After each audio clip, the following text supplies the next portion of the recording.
Hey, comic lovers, EMoney, the old man, and look who's back with us this week, Thor the Dog of Thunder. Hey, buddy. Hey, I can tell by all the fur on my lap that you're back. Yeah, yes I do. Yes I do. You happy to be back with us? Yeah, you're happy to be back with us. All right, so this week, what are we talking about? Well, we're talking about some of the moves, or not moves, being made at Warner Brothers in the last few weeks. And we're also going to be we're not going to be talking with him, but we're going to be hearing from a comic book expert about what he thinks about the recent Batgirl cancellation. Then we're going to be talking about our comic reviews and previews, and giving you a preview into this weekend's sales. All right. Oh, and we're going to be doing something special with Thor in a little bit here. Yeah. You excited? Yeah. All right. She-Hulk, attorney at law. You'll like her when she's angry. This is Back Issues.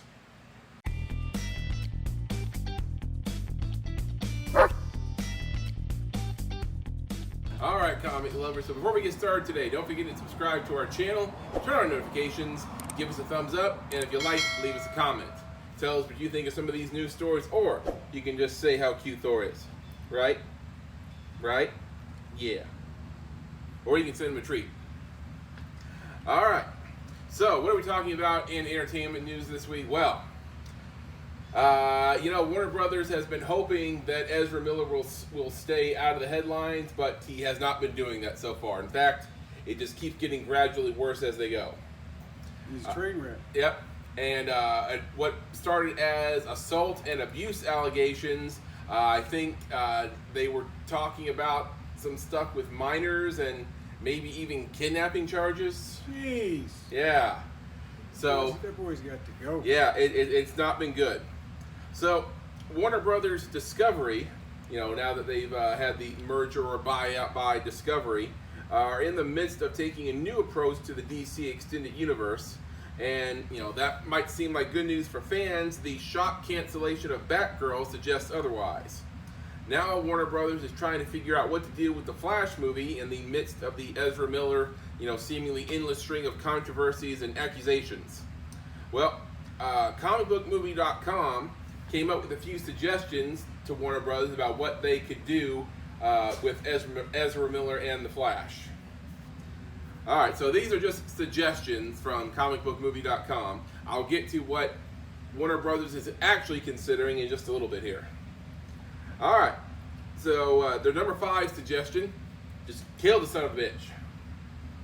Wait a minute, kill the movie or kill the actor? Kill them, or actually kill the character. Oh. The movie would open the door to the Flash movie would open the door to the Crisis on Infinite Earth story, but in this scenario, Barry Allen dies sooner rather than later. Somewhere down the line, perhaps another version of Barry would appear. Psst. Grant Gustin. But this would spell the end of Ezra, the Ezra version of the character. Number 4, and this is really just a sort of a continuation of the first suggestion, enter Wally West. Essentially, just building on it, adding a post-credit scene where a young Wally West, who has yet to make his DCEU debut, appears and has gained Flash's powers. But that means you still have to do the first movie, so not sure how plausible that is. Number 3, make the Flash a Batman movie. Wait for that motorcycle to pass by, and it's gone. Okay, so this would require a delay in the release and some additional shots, but still sounds better than scrapping a $200 million movie. See, we know that Michael Keaton and Ben Affleck are both set to appear as different versions of Batman in the film. So with a few changes, what if we put the bigger focus on them rather than the Flash? It would definitely help in terms of marketing at that point. Imagine changing the title to Batman Flashpoint Paradox. And just taking Ezra's Flash out of the spotlight would, be a big help in terms of the public perception of the film. You being good? You being good? Yeah, you being a good boy. All right. We took a hit in our views last week because you weren't here. Yeah. What's wrong with y'all? It's a dog. I mean, I don't know if that's just a coincidence or you guys just really love watching Thor just sit here. All right. So, number 2 idea, a new world, a new Flash. Rumor has it, The Flash ends with Supergirl and Michael Keaton's Batman becoming permanent additions to the DCEU. So, as a result of Barry Allen inadvertently rewriting reality. So, if Crisis on Infinite Earth is going to reboot the DCEU, and Ben Affleck's Batman is going to be replaced along with Henry Cavill's Superman, who's to say Barry Allen doesn't get a new face when he changes the timeline? Regeneration, a complete new life cycle for you Doctor Who fans out there. So, who should be the new Barry, you ask? Well, I've already said it, Grant Gustin. All right. On to number 1 suggestion, written out of reality altogether. This would be a shame, having the Scarlet Speedster erase himself from the timeline in order to save it, but if Ezra's controversies causes WB to lose faith in the Flash name altogether, with much like they did with Green Lantern when the 2011 movie bombed, they might find this a feasible strategy, just taking Flash out of the equation altogether. All right, so those are some of comicbookmovie.com suggestions, and yeah, I mean, it's like you still have to go forward with the movie. Right. I mean, I'm not sure how much they're going to help in most of those suggestions.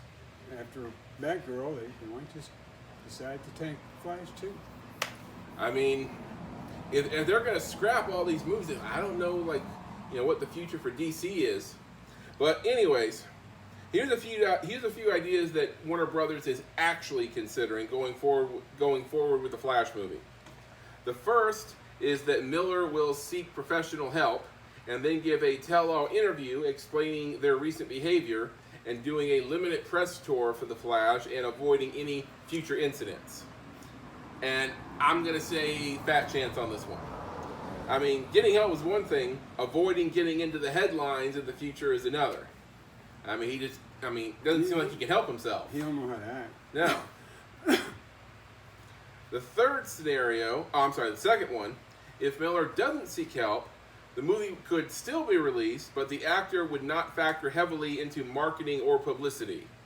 He would also no longer be cast as the Scarlet Speedster, leading to someone else playing Barry Allen in future projects. I mean, I feel like, the ship has already sailed on that part. Yeah, I don't think he's got a chance of coming back. Yeah, whatever happens with the Flash movie, I'd say it's a safe bet Ezra is done after this one. The third scenario, and this would be a last resort, if things worsen with Miller, the Flash would be scrapped altogether and never be released. Miller plays multiple characters and is in nearly every scene, so reshooting their scenes with another actor, they say, is impossible. I'm not saying it's going to be easy, but I think it is possible with technology being what it is now. If you want to spend the money, sure. Yeah. I mean, it'll be expensive as hell, but if you have to green screen a new actor into every scene to save the movie, I mean, I say do what you have to do. 2 examples of this in recent memory. Kevin Spacey's character in All the Money in the World was replaced with Christopher Plummer when allegations against Spacey came out. Now, I know Spacey wasn't in every scene, but it wasn't cheap to do. This reportedly cost the studio an extra $10 million to reshoot the scenes. Another example, when they had to redesign Sonic the Hedgehog after the backlash of the first trailer cost the studio an additional $5 million. So, while replacing Ezra wouldn't be cheap, likely, more than these 2 examples, I don't feel like it would break the bank. Yeah, I feel like, they could, do it and, still have a chance of, recouping their losses. So, for now, The Flash is set to be released in theaters June 23rd, 2023, as of now. All right, so in a related story, you guys heard, I told you guys about the recent Batgirl cancellation. Well, Clerks 3 director, Kevin Smith, weighed in on the controversy. So, canceling Batgirl hasn't sat well with anyone, and even people associated with the studio have begun to voice their displeasure with the move. So Kevin Smith, he's worked with Warner Brothers on several projects, and has even directed several episodes of CW Supergirl. He put CEO David Zaslav and company on blast during the latest episode of his Hollywood Babble on YouTube show, expressing his bewilderment that Batgirl has been given the axe while the studio is still committed to releasing The Flash. And he said, quote, "It's an incredibly bad look to cancel the Latina Batgirl movie. I don't give a shit if the movie was absolute effing dog shit. Sorry, buddy. I guarantee you that it wasn't. The two directors, Bilal Fallah and Adil El Arbi, who directed that movie, did a couple of episodes of Ms. Marvel, and it was wonderful. And they had a lot more money to do Supergirl than they had to do an episode of Ms. Marvel." Batgirl. Yes, Batgirl. Had to do Batgirl. So, Smith makes a valid point. While we have heard some negative reports from the movie's single test screening, one test screening, and you cancel the movie, most of the feedback has been mixed or positive, and the feeling is that any problems could have been ironed out with minimum cost and effort. It's impossible to know for sure without having seen the film firsthand, of course, but could it have really have been that bad? I don't know. I'd like to see it. Yep. I'll let you know. Smith also said, "This is a baffling thing.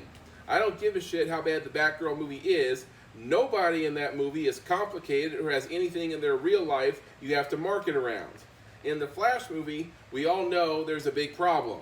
Flash is the reverse Flash in real life." Smith is obviously referring to Ezra and all the heinous things that have been going on. So, there are already numerous fan campaigns for Batgirl to be released, but it seems highly unlikely, at least for the foreseeable future. So, a lot going on with Warner Brothers and all these movies that are being canceled or being considered for cancellation. And, Zaslav, the CEO, is making a lot of strange moves. I've heard that they're ironing out a 10-year plan for the DC universe. And I don't know if these cancellations are a part of the plan or, just life throwing them a curveball. But they seem committed to the plan, but, all these movies being canceled, it kind of hurts the image, right? All right. So that is going to do it for entertainment news. Tell us what you think about the Flash movie moving forward or about the Batgirl movie being canceled. Let us know your thoughts. All right. Let's head inside for a little bit and let's talk comic books. All right, so if you've never seen us grade comics before, we grade them on a 5 shield rating system.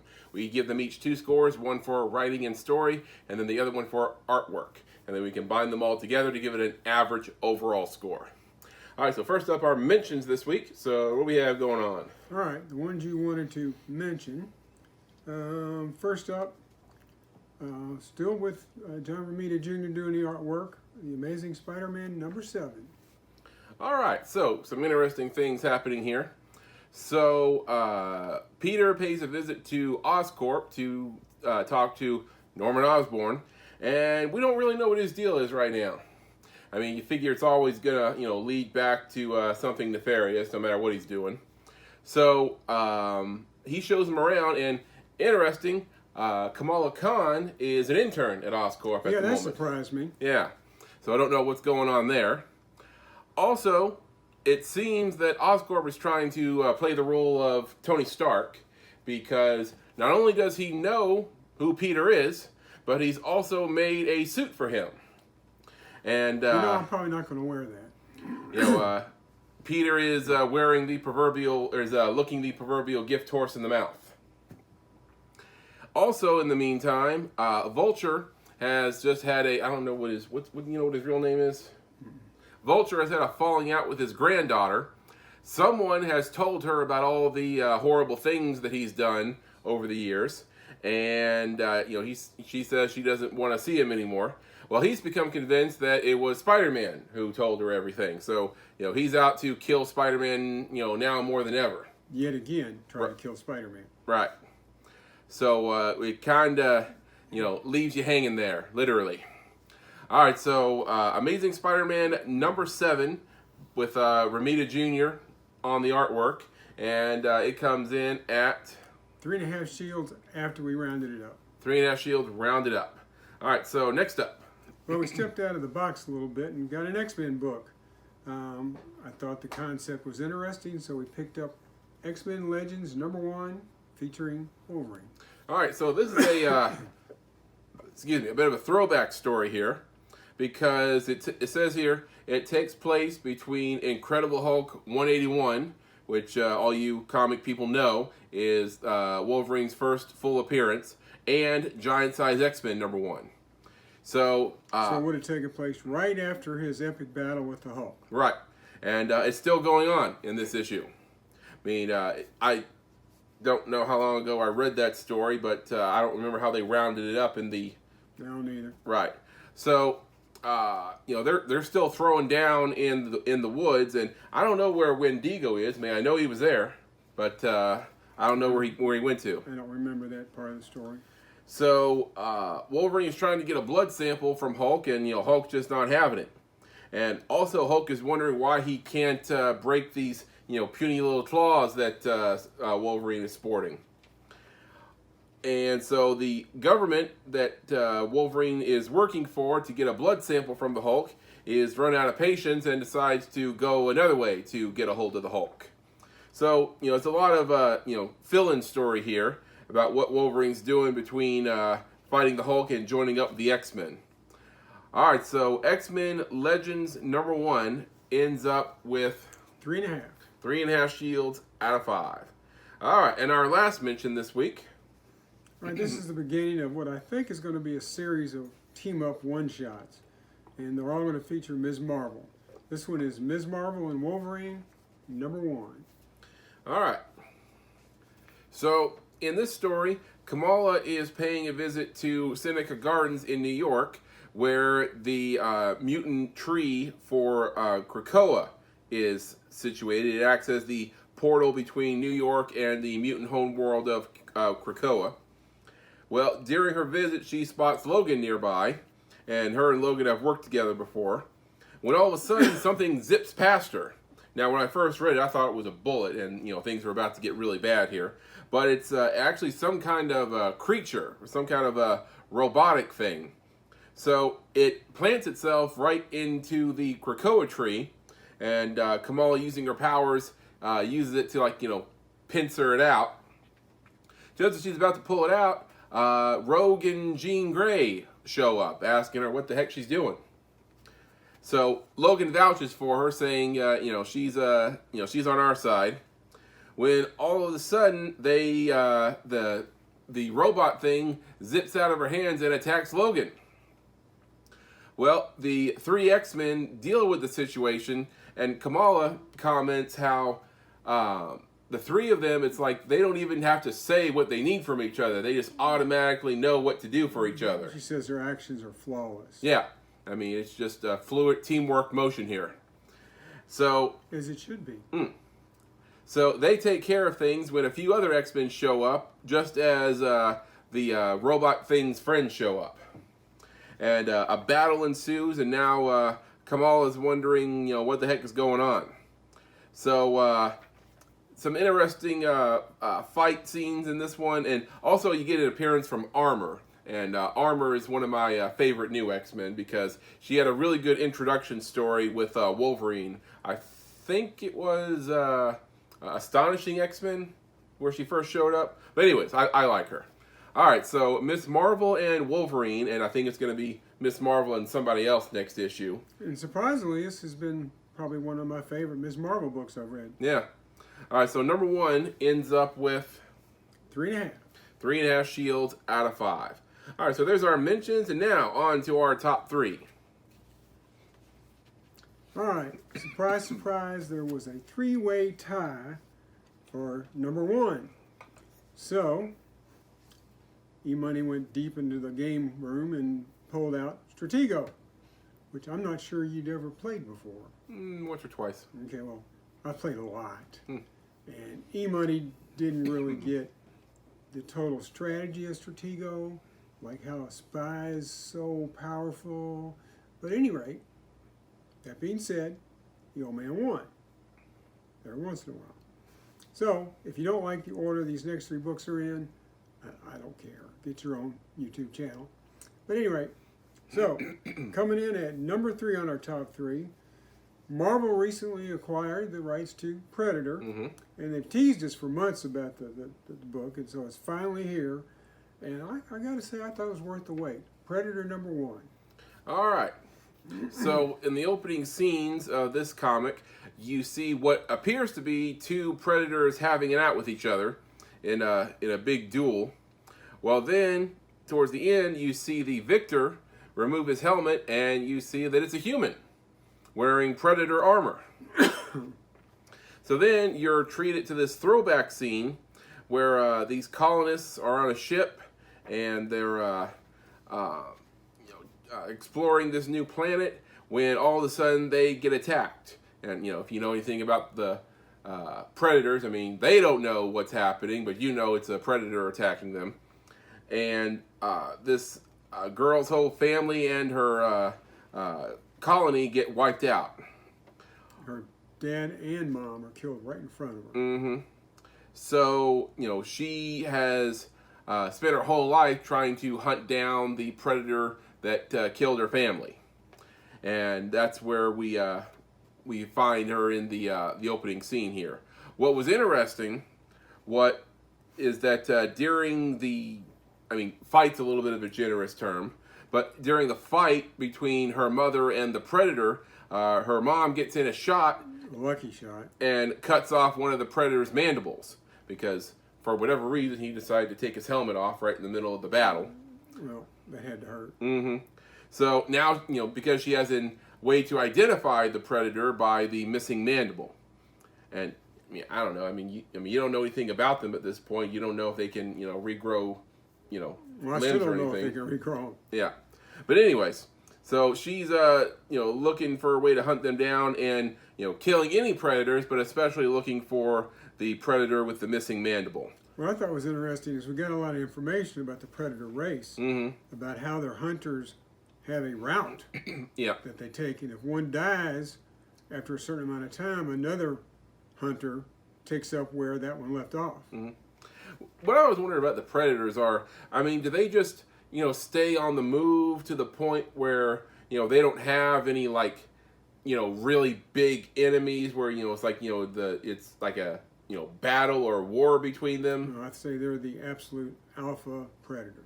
So that's it. They're so powerful they don't have enemies like that. Their own other clans maybe. All right.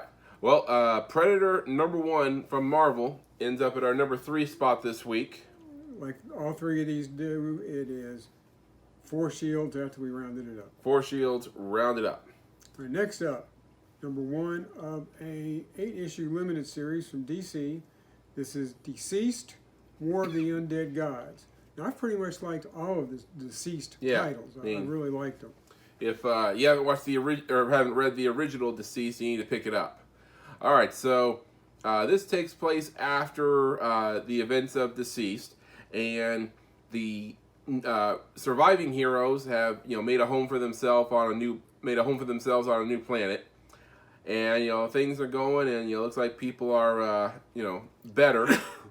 Well, they develop a cure for the zombie disease or whatever you might call it. And the first person they decide to test it on is Superman. What a way to start. Well, Superman, when he knew he was infected, flew himself into the sun and has been trapped at its core for all this time. Well, just soaking up that solar energy. Can you imagine how powerful he would be now? Yep. Well, they soon learn because his son Jonathan and other surviving heroes fly out to help Superman. And it takes Jonathan Superman, Mary Marvel, Green Canary, Black Canary with a Green Lantern ring now, and Wonder Girl. And Cyborg. Takes all of them, everything they have, just to restrain Superman for long enough for them to inject him. That's 5 pretty big heavy hitters. Yep. So, just when things are starting to look up, the new planet where the heroes and other survivors get paid a visit by an old enemy. And it looks like an impending attack, but then they learn that something far worse could be on the coming up here. All right, so DCeased, War of the Undead Gods, #1 in an 8-issue limited series. It's our #2 pick for this week with 4 rounded up. 4 rounded up. All right, and the #1. No surprise to you. No surprise to me. Should be no surprise to any of y'all that follow this channel, because this book has been in the top 1 or 2 every issue.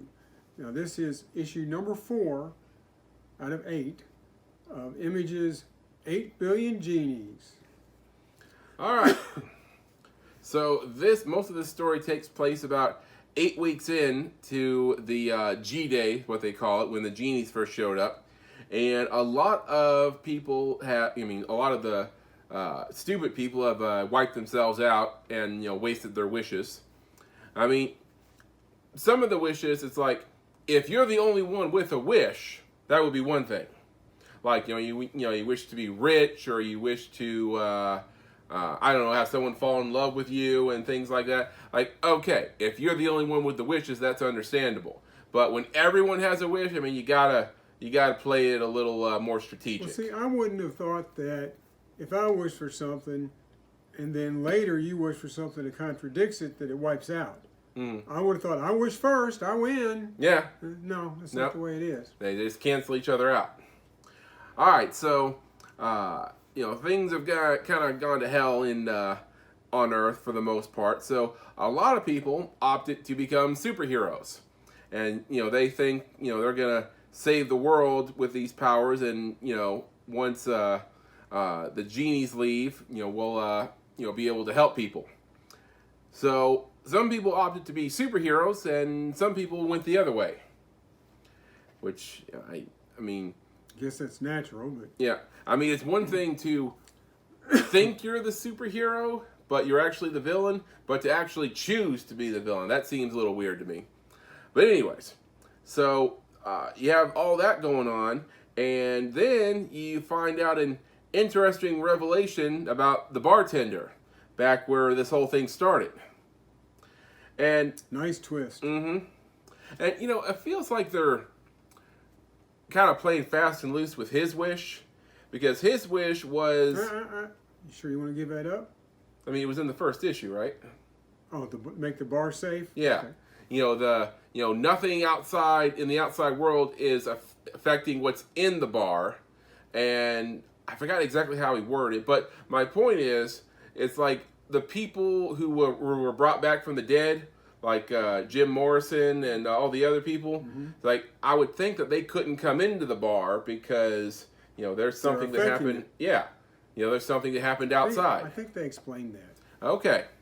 Well, anyways, I'm really excited to see how they do this on the streaming services. All right, so 8 Billion Genies, #4 out of 8. And this comes in at... Only because it doesn't have the greatest art, it comes in at the same 4 shields rounded up. Okay. All right, so there is our picks for last week's comics. You can get them at your local comic book shop now. Now, what do we have going on this week? It looks like a kind of a small week this week, but 3 books jump out at me. One is a Batman one-shot.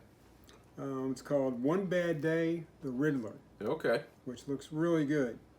Then you have DC versus Vampires, All Out War #2. The first one was pretty good. And Daredevil #2, which I think is still being written by Zdarsky. Zdarsky keeps busy.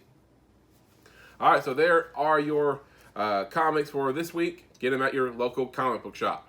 All right, so that does it for our comic reviews. Now, let's show you what we got in the mail this week.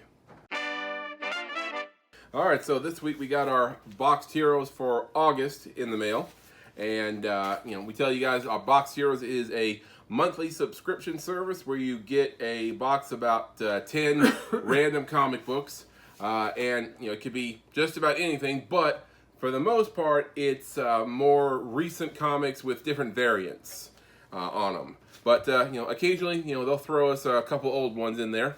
Not too long ago, we got a Silver Age Fantastic Four in the box. So, like we said, it could be anything. If you want to get your own Boxed Heroes, you can go to boxedheroes.com and get a one-time box just to see how you like it. Or you can get a monthly subscription, and when you do that, you get an extra bonus book in every package. Which quite often is the best book in the box. Right.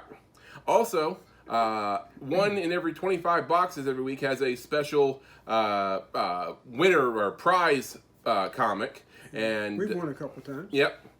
And those can be, the big prize can be like Amazing Spider-Man 101. Other slightly minor prizes are like Ghost Rider #1, 1990. It could be X-Men #4, First Omega Red.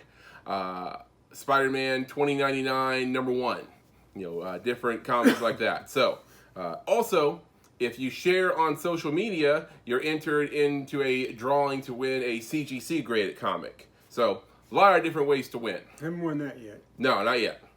All right, so let's open this up and see what we got. All right, you have your information card to see how you can win a free comic. Then you got a few extra things here. Let's see, I got a Back to the Future Part 2 trading card. Then I got a Rick and Morty Swifty sticker right there. And then we have a, looks like a Ninja Turtles sticker right there. Alright, now on to the comics. If I can get that, alright. Don't forget to flip one. Yep.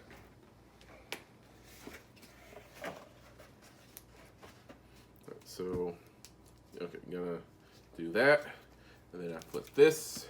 All right, now we're ready to go. All right, so first up is Something is Killing the Children.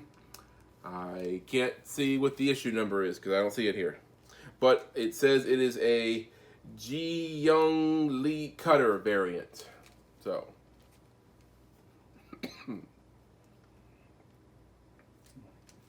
All right, next up, you have DC Mech #1 of 6. So, I think one of this week's issues had a preview of that. So, that's like brand spanking new. Yep. Then you have a Jason Crosby trading card variant of Mad Balls versus GPK. Garbage Pail Kid. Yeah. Garbage Pail Kids from Dynamite Comics. So this is also a recent one. This isn't like not like an 80s comic, right? Oh, no. Okay. All right, next up is a Joshua Middleton variant of Poison Ivy #3. Right there. Ooh, that's a pretty cover. Mm-hmm. Now, a Ryan Sook homage variant of Harley Quinn #18, and obviously it's a homage to Batman #1, right? Whichever one Robin showed up in. Yeah. Very nice. Mm-hmm. All right, then you have Fantastic Four versus the X-Men #2 from the 4-issue miniseries. I mean, they're gonna give us one of those. Slightly old school. Give us one of those, give us #1, right? Yeah, that is from 1986. Because back in the old days, they actually showed you what year it was from. Right there on the cover. DC did that a lot. All right, then you have X Factor #53. And in this issue, Cyclops pops the question. So, okay. I don't know if that's a false tease or that's actually where he proposes. Don't recall. All right, we'll look that up to be sure, I guess. All right, then you have Guardians of the Galaxy number 18. All right, little old school there. That's from really small print, 91, I think. Oh, this is where the Punisher gang shows up. All right, got 2 left here. This is Starman number 8 from DC.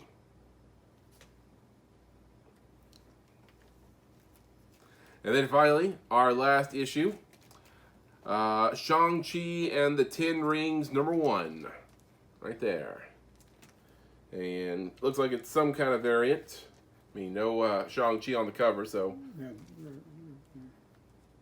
But, I mean, Shang-Chi is not actually on the cover. Oh, yeah, it's a variant, but it's not a virgin variant. Right.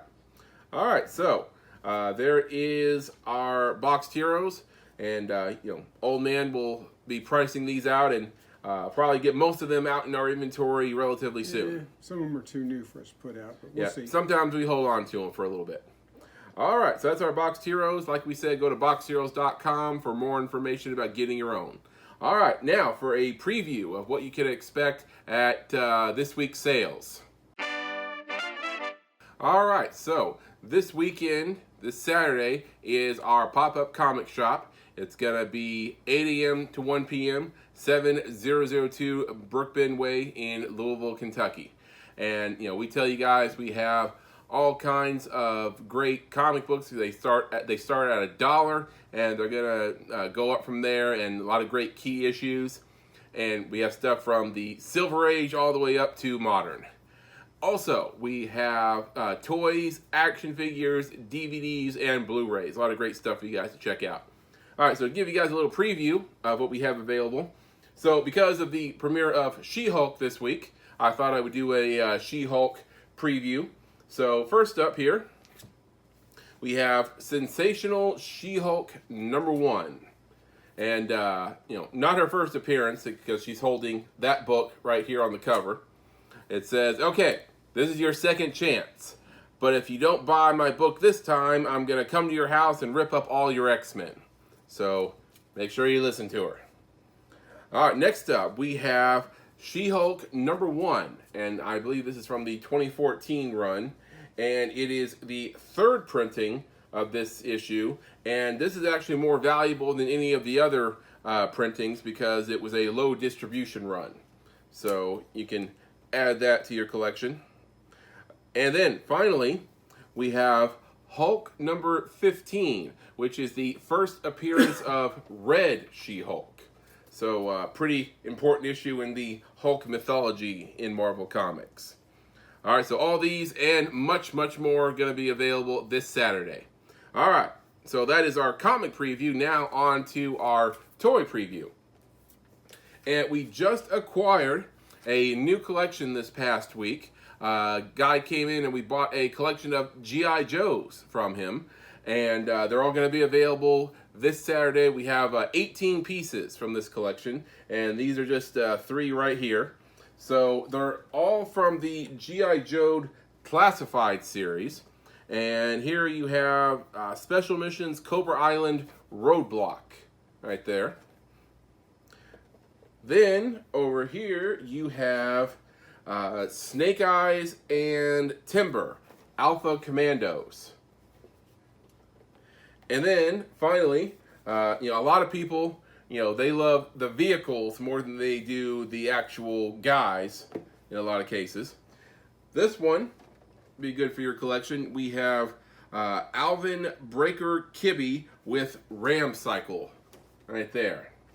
All right, so all of these are going to be available Saturday plus a lot more. All right, so there's our preview for this week's pop-up shop. It's going to be Saturday. But if you can't make it out on Saturday, we have another option available for you. If you're just not in the Louisville area and you can't make it out to us, we have Whatnot. And what is Whatnot? You say, well, it is an app that you can download on your phone or tablet, and you can type in all the different genres and collectibles you like to collect. And they will give you options for streaming sellers that are selling stuff on Whatnot, and you can join their streams and you can bid on different items that they're selling. So, you know, I got a Whatnot right here on my tablet, if I can find it. Here it is, right here.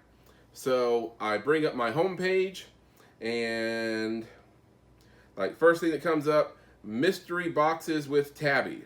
So I click on that, and Tabby is, I guess Tabby is a girl, and she's doing her stream right there, and she is selling, she's selling DCeased #1 and a couple other things, and she's gonna start her auction off pretty soon. She's between items right now, and you can bid on her comic books, and she's also doing giveaways, which we also do.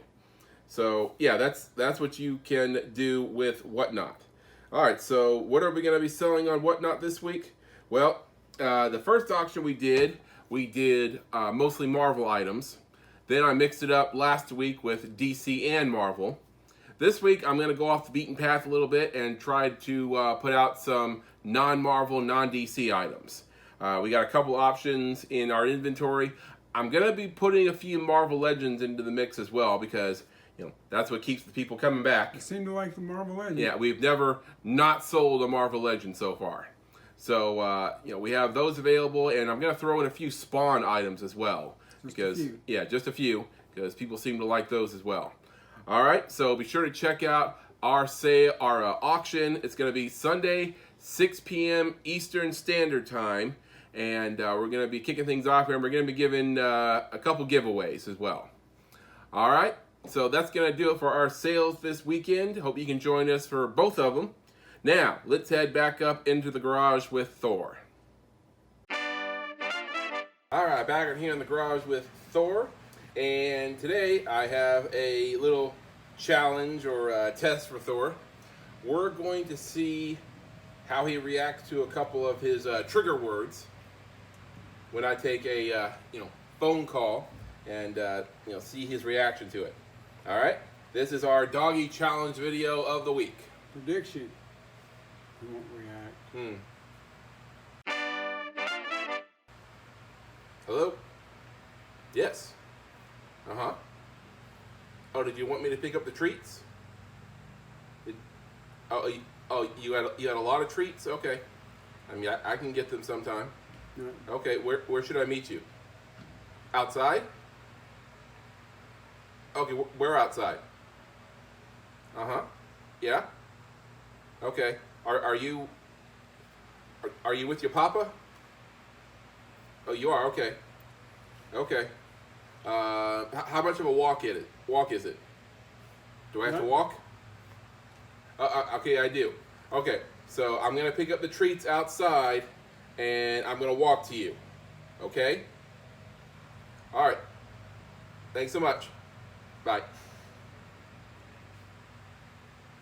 Did you give me anything? Nothing. Absolutely nothing. I mean, he seemed more interested with you talking on the phone. So this is, this is Thor. Sometimes you just can't invoke a reaction. Sometimes he's not like other dogs. He's kind of weird. Oh, I'm sorry. Did calling you weird got a reaction, huh? Does he still not play fetch?